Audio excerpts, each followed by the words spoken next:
Napasok ng Rescue 5 at US Navy ang bayan ng Hernani sa Eastern Samar. Ito po ang unang pagkakataon na may nakarating na rescuer sa lugar. Nakakarampot na tulong lang daw ang natatanggap.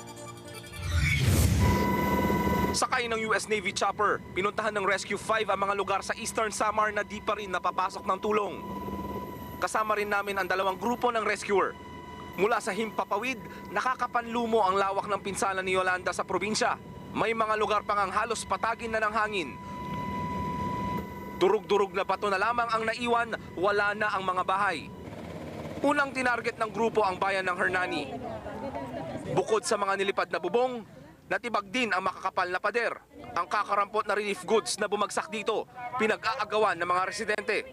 Sa huling tala, 66 na tao ang namatay dito. Dami pang hanapin dito. Mga kompa, 19.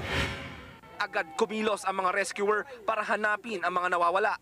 Tapos, Pero aminado ang mga rescuer, heavy equipment ang kailangan dito para sa mas mabilis na search and rescue operation. identify naman ang mga area kung saan natin kukunin yung mga nawawala.